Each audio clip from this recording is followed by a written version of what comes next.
Hey everyone, welcome back to Karenology. This story will have you shaking your head in disbelief. It started like any other day. I had finally settled into what I thought would be a peaceful life in the suburbs. After years of grinding away in the city, this house was my sanctuary, a place where I could breathe, relax, and let my guard down. Or so I thought. The first sign of trouble came in the form of a letter from the homeowner association. They claimed my lawn was out of regulation. Out of regulation? I'd barely had time to unpack, let alone worry about the height of my grass. I brushed it off as a minor inconvenience, a harmless quirk of suburban living. But then came Karen. Karen was the self-appointed enforcer of the homeowner association's rules. With her sharp features, perfectly coiffed blonde hair, and a perpetual air of superiority, she made it her mission to ensure everyone fell in line. And for some reason, I became her favorite target. "Mr. Thompson," she said, appearing uninvited on my front porch one Saturday morning. "We need to talk about your lawn ornaments." I frowned, glancing at the two modest flower pots flanking my front door. "What about them?" "They're unsightly," she declared, her lips pursing into a tight line. "They don't comply with the homeowner association's aesthetic guidelines." "Aesthetic guidelines?" I repeated, incredulous. "They're flower pots." "Rules are rules," she said, her tone as sharp as a whip. "If you don't remove them, we'll have to issue a fine." That was the beginning of my nightmare. Over the next few weeks, I received a steady stream of violations from the homeowner association. My mailbox was too tall.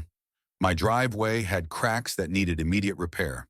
Even my dog Max was too loud during the day. It felt like a coordinated attack, and Karen was always at the center of it. Then one evening, as I was cleaning out the basement, I stumbled upon something that stopped me cold. Beneath a loose panel in the floor, I found a trap door. It was small, barely noticeable, and clearly not part of the original house design. Curiosity got the better of me, and I pried it open. A ladder led down into darkness. Grabbing a flashlight, I descended cautiously, my pulse quickening with every step.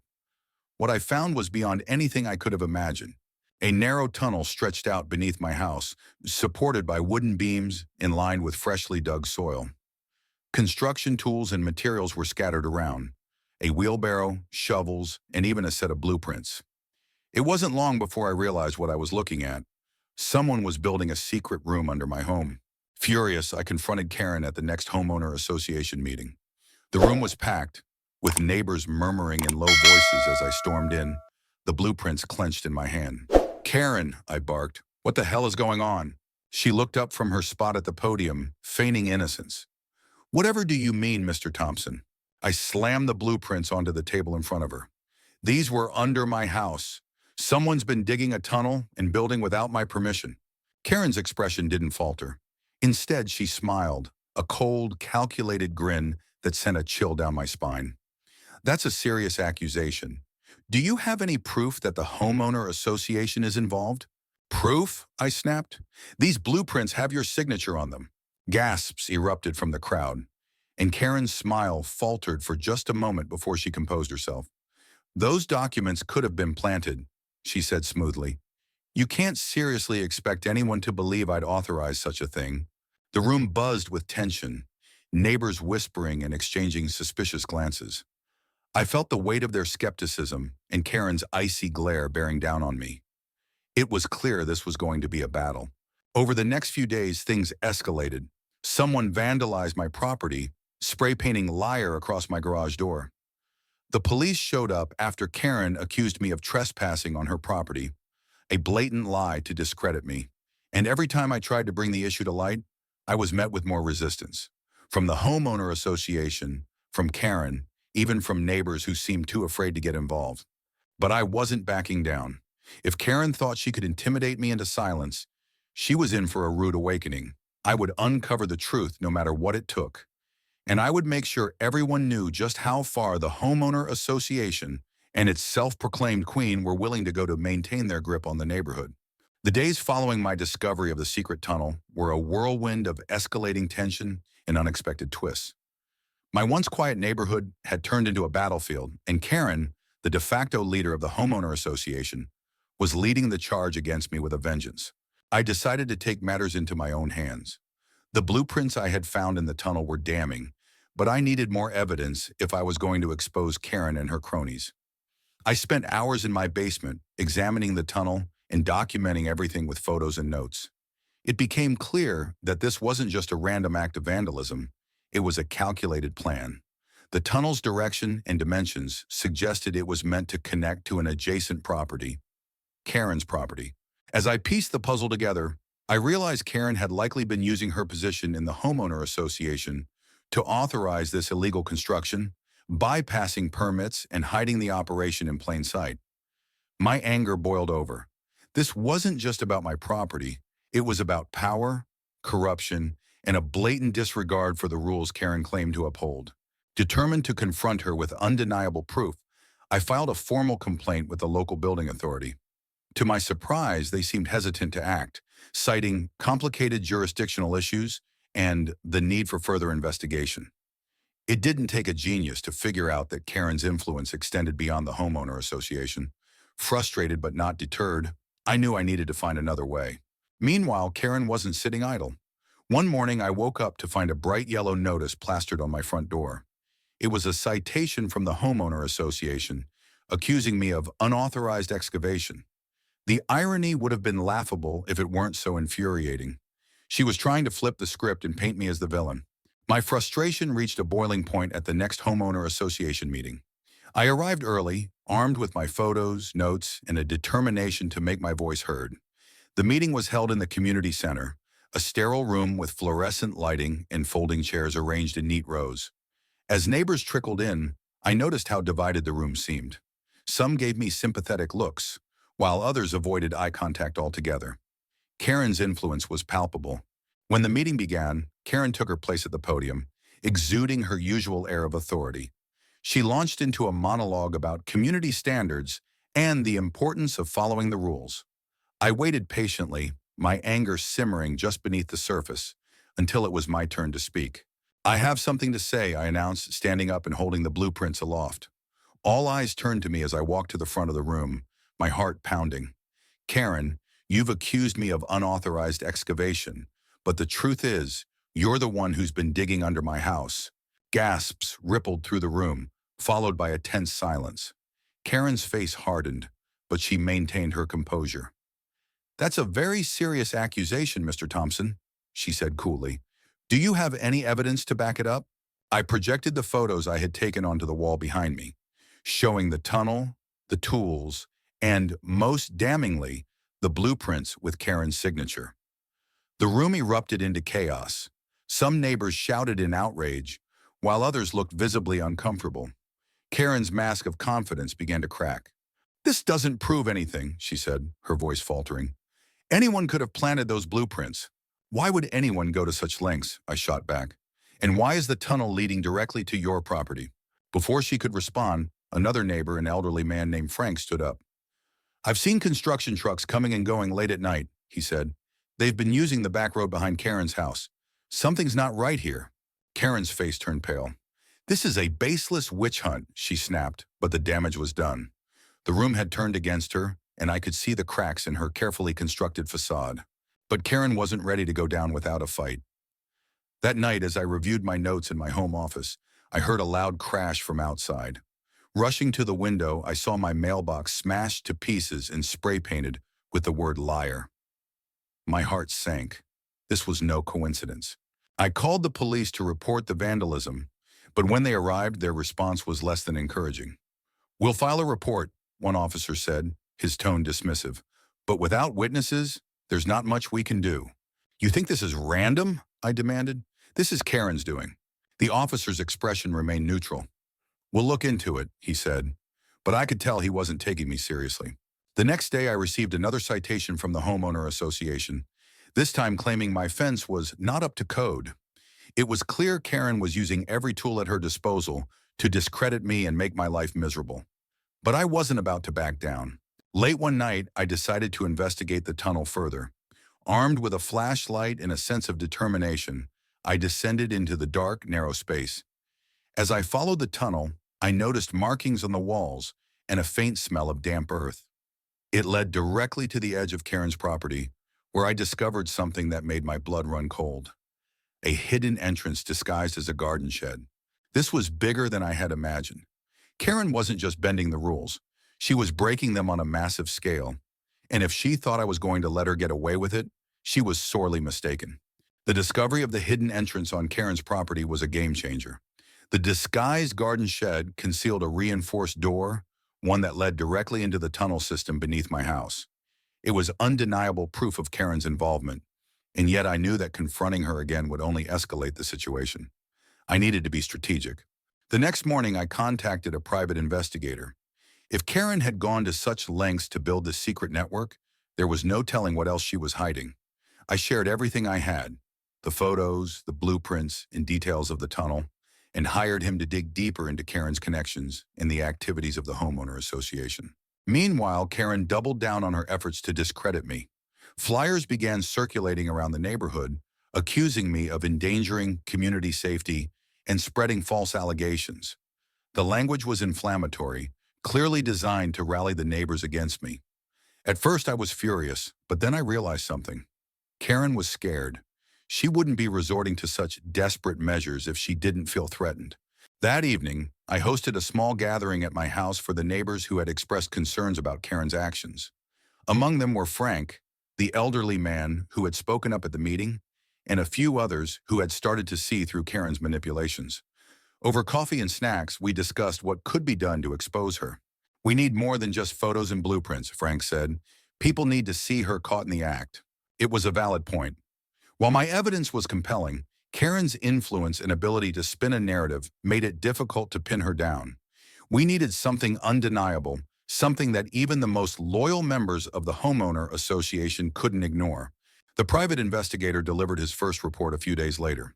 Karen's ties to the construction company were deeper than I'd imagined. She had been funneling homeowner association funds into private projects, including the tunnel system, under the guise of community improvements. Worse, she had the backing of a corrupt local official who had signed off on false permits. It was a tangled web of deceit and corruption, but now I had the thread to unravel it. I decided to confront Karen one last time, but this time I wasn't going in alone. Frank and two other neighbors agreed to accompany me. We approached her house late in the afternoon, knocking firmly on her door. She answered with her usual smug demeanor, but I could see the flicker of unease in her eyes when she saw the group behind me. "What do you want now, Mr. Thompson?" she asked, her voice dripping with feigned politeness. "We need to talk," I said, holding up the investigator's report. "Care to explain how homeowner association funds ended up paying for private construction projects?" Her expression froze for a split second before she laughed. "This is absurd. Do you have any idea how ridiculous you sound?" "I have all the proof I need," I replied, stepping closer. "And if you don't come clean, I'll take this to the media." The mention of the media seemed to strike a nerve. Karen's confidence wavered, and she stepped back, glancing nervously at the neighbors behind me.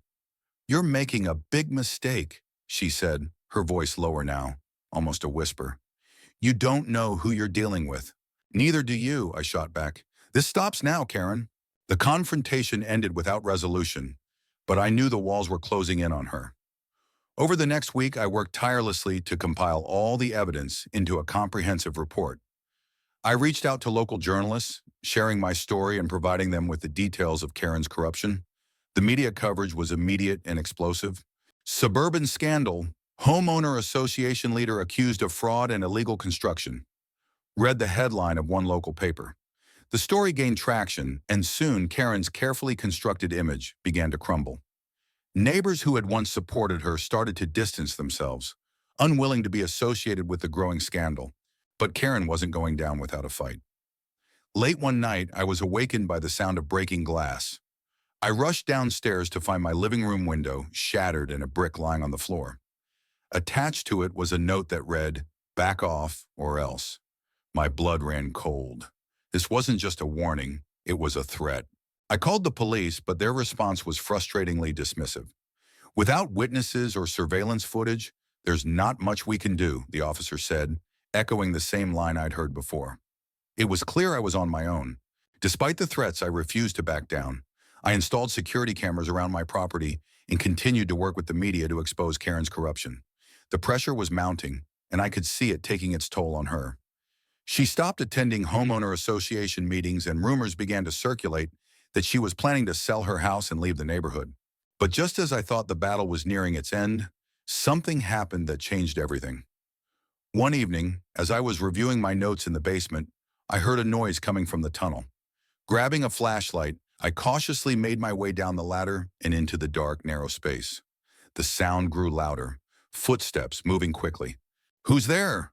I called out, my voice echoing off the walls. No response. I pressed forward, my heart pounding in my chest. Suddenly, a figure emerged from the shadows, and before I could react, they lunged at me.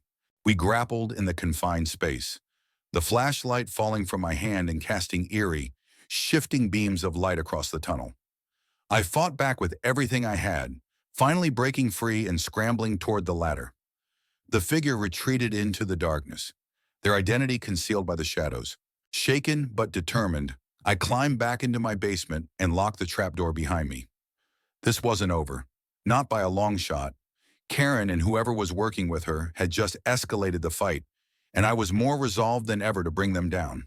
The attack in the tunnel marked a turning point. It was no longer just a battle of wits and influence.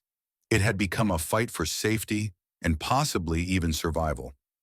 Karen and her associates were getting desperate, and I had to act quickly before things escalated further. The next morning, I reached out to the private investigator again, informing him about the confrontation in the tunnel. He advised me to stay vigilant and suggested bringing in additional security measures. I took his advice, installing motion sensors and reinforcing the locks on every door and window in my home. I also shared the details of the attack with the journalist who had been covering the story, ensuring that if anything happened to me, the truth would still come to light. Despite my precautions, the tension in the neighborhood was palpable. Karen's house remained dark and silent, her car conspicuously absent from the driveway. It was as if she'd vanished, but I knew better. She was biding her time, waiting for the right moment to strike back. The question was, how far was she willing to go? One evening, I received a call from Frank. "You need to see this," he said, his voice trembling. I rushed to his house where he showed me a letter he'd received. It was an anonymous threat, warning him to stop interfering or face the consequences. The note was crude, typed in bold letters, but it carried the same sense of menace as the brick through my window. "She's targeting anyone who supports you," Frank said. "We can't let her get away with this." His words reignited my determination. The next day, I filed for a restraining order against Karen and any known associates tied to the homeowner association's corruption.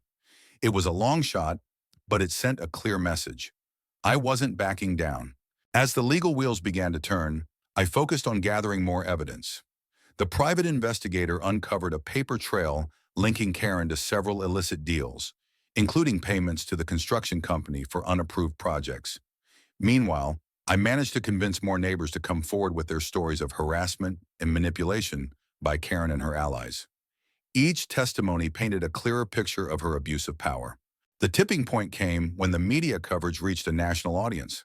A well-known investigative journalist picked up the story, airing a detailed segment about Karen's illegal activities and the homeowner association's complicity. The exposé included interviews with me, Frank, and other neighbors who had been victims of Karen's schemes. The fallout was immediate and intense. Local authorities, under pressure from public scrutiny, launched an official investigation into the homeowner association. Subpoenas were issued, and Karen's financial records were seized. It didn't take long for the authorities to uncover the full extent of her corruption. The secret tunnel beneath my house was just the tip of the iceberg. Karen had been running a network of illegal construction projects and embezzling funds for years. But Karen wasn't going down without a fight. In a final act of desperation, she attempted to flee the town. However, her plans were thwarted when she was apprehended at a nearby airport, trying to board a flight under an alias. The image of her being escorted in handcuffs made headlines, symbolizing the end of her reign of terror. With Karen's arrest, the homeowner association was forced to undergo a complete overhaul. A temporary board was established to manage its affairs, and measures were put in place to prevent future abuses of power. Neighbors who had once been divided began to come together, united by a shared goal of rebuilding trust and fostering a sense of community. As for me, life slowly returned to normal. The tunnel beneath my house was filled in, and the garden shed on Karen's property was demolished. Though the scars of the ordeal remained, I found solace in knowing that justice had been served. The neighborhood was no longer a battleground. It was finally becoming the peaceful sanctuary I had hoped for. One evening, as I stood on my porch, watching the sun dip below the horizon, Frank joined me. "You did it," he said, his voice filled with gratitude. "You stood up to her and won."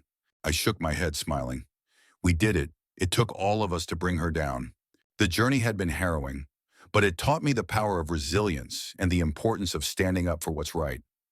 Karen's downfall was a victory not just for me, but for the entire neighborhood. Together, we reclaimed our community and proved that even the most entrenched corruption can be defeated when good people refuse to stay silent.